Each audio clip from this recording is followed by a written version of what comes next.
Hindi class में आपका स्वागत है। आपका चल रहा है मैथिली शरण गुप्त द्वारा रचित केकई का अनुताप।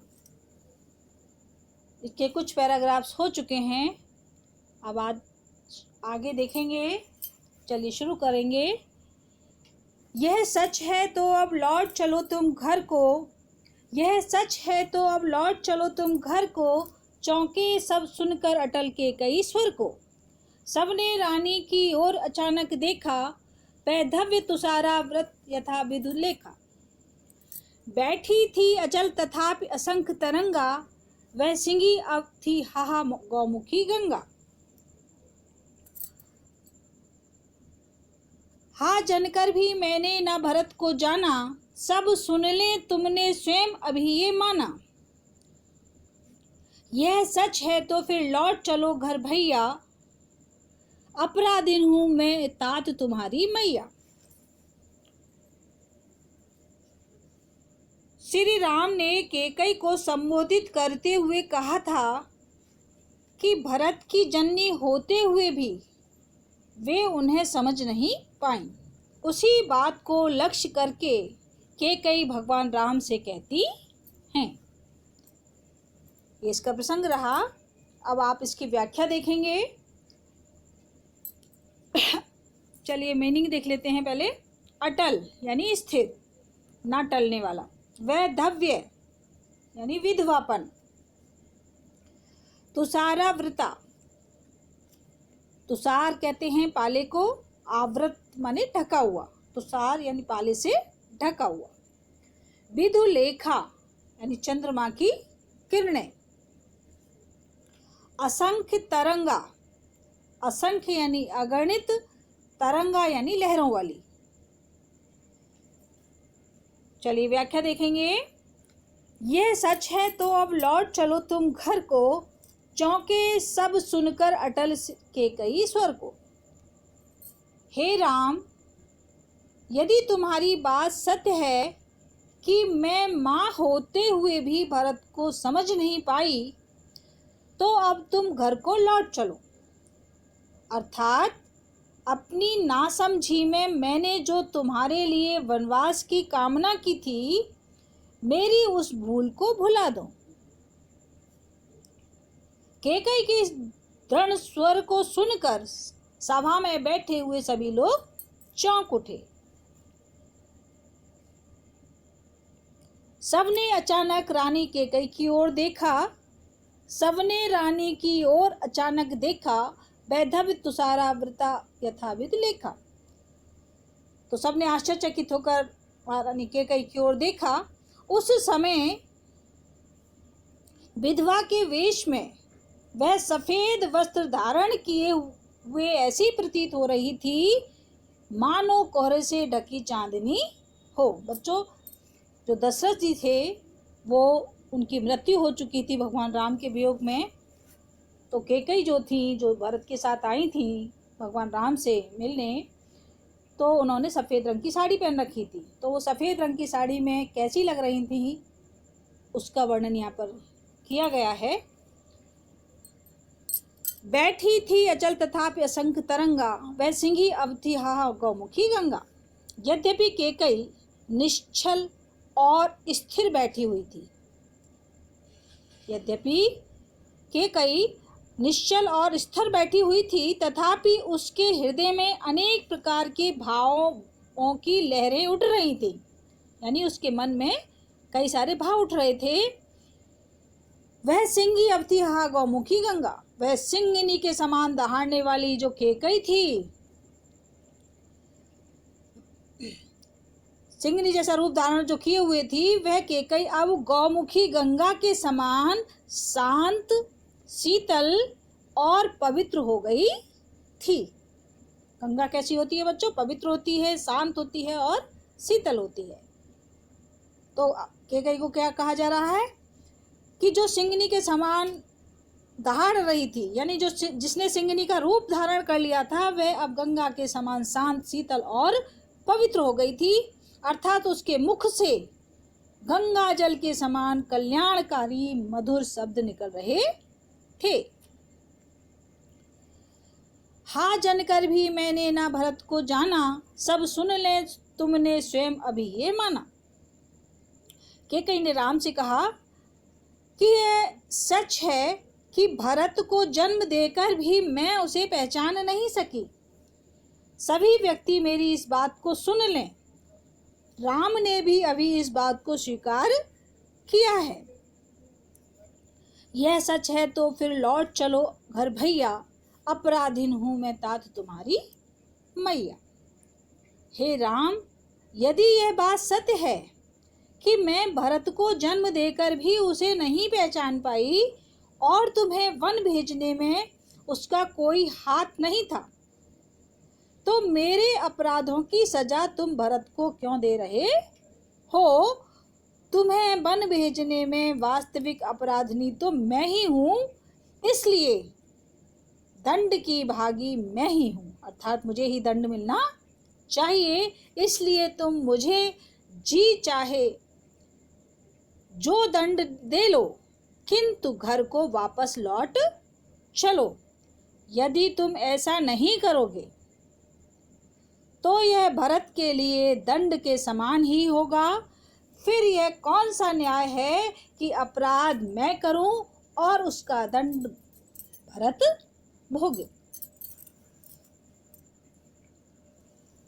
मैं इसका काव्यगत सौंदर्य बता चुकी हूँ। भाषा इसमें साहित्यिक खड़ी बोली है, शैली प्रबंध है, अलंकार इसमें उत्प्रेक्षा, उपमा, रूपक कई अलंकारों का प्रयोग किया गया है। रस इसमें शांत है, शब्द शक्ति लक्षण है, गुण प्रसाद है और छंद सबैया है। आगे देखेंगे, दुर्बलता का ही चिन्ह विशेष शपथ है। दुर्बलता का ही चिन्ह विशेष शपथ है, पर अबला जन के लिए कौन सा पथ है।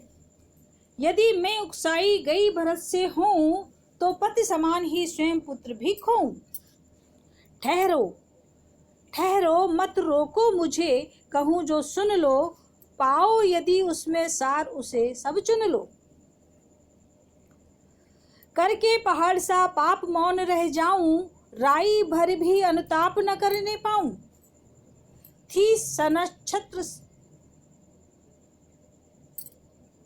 शशि निशा ओस टपकाती, रोती थी नीरव सभा हृदय थपकाती। उल्कासी रानी दिशा दीप्त करती थी, सब में भय विस्मय और खेद भरती थी। क्या यह कर सकती थी मरी मंथरा दासी, मेरा ही मन रह सका न निज विश्वासी। चलिए देखते हैं, अनुताप यानी दुख या पश्चाताप, मैं आपको पहले भी बता चुकी हूं। तो चलिए, राम और भरत के संवाद को सुनकर कैकेयी ने अपनी भूल स्वीकार करते हुए स्पष्ट किया।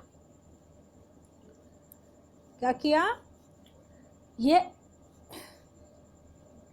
दुर्बलता का ही चिन्ह विशेष शपथ है, पर अबला जन के लिए कौन सा पथ है। शपथ यानी सौगंध। सौगंध खाना, कसम खाना यद्यपि व्यक्ति की कमजोरी का प्रमाण है, फिर भी मुझ अबला के लिए सौगंध खाकर अपनी बात को प्रमाणित करने के अतिरिक्त और कोई उपाय नहीं है। यदि मैं उकसाई गई भरत से हूं, तो पति समान ही स्वयं पुत्र भी खोऊं। क्या कह रही हैं कैकेयी? इस प्रकार सौगंध खाते हुए कैकेयी ने कहा कि वास्तविकता यह है कि इस कार्य के लिए भरत ने मुझे नहीं उकसाया है, यानी भरत का इसमें कोई हाथ नहीं है। यदि कोई इस बात को सिद्ध कर दे कि मुझे भरत ने इस कार्य के लिए प्रेरित किया था, तो मैं पति के समान ही अपने पुत्र को भी खो दूं।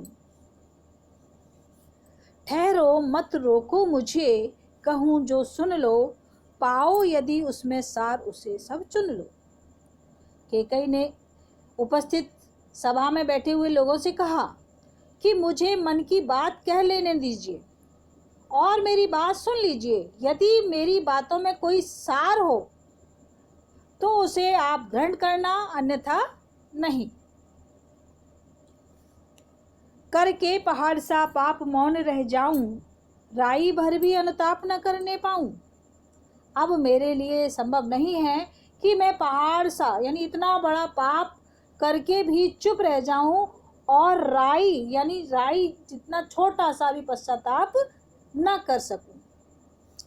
थी सनक्षत्र सस निशा ओष्ठ टपकाती, रोती थी नीरव सभा हृदय थपकाती। स नक्षत्र, नक्षत्र माने होता है तारे, स माने तारों से भरी हुई, शशि माने चंद्रमा, निशा यानी रात्रि। तो जिस क्षण कैकेयी अपने द्वारा किए गए दुष्टतापूर्ण कृत्य पर पश्चाताप कर रही थी, उस समय तारों से जड़ी हुई चांदनी रात ओस कणों के रूप में आंसुओं की वर्षा कर रही थी और नीचे मौन सभा अपने हृदय को थपथपाते हुए रुदन कर रही थी।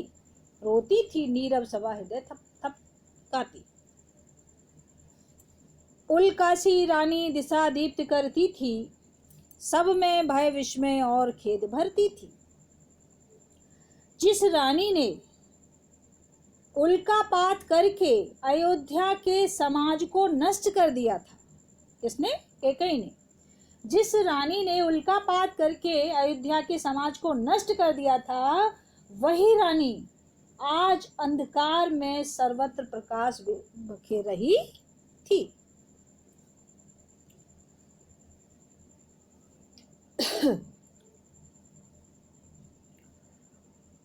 रोती थी,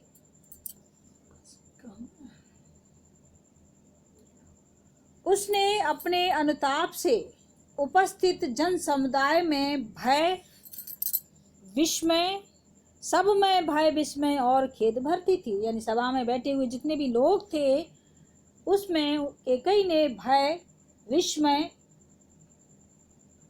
और खेद के भाव उत्पन्न कर दिए थे। क्या कर सकती थी मरी मंथरा दासी, मेरा ही मन रह सका न निज विश्वासी। कैकेयी ने स्पष्ट रूप से कहा है कि बेचारी मंथरा तो एक साधारण सी दासी थी, उसके पास इतना बल कहाँ था कि वह उसके मन को बदल सकती थी। वास्तव में उसका मन ही अविश्वासी हो गया था, यानी मेरा स्वयं का मन ही अविश्वासी हो गया था, इसमें मंथरा का भी कोई दोष नहीं।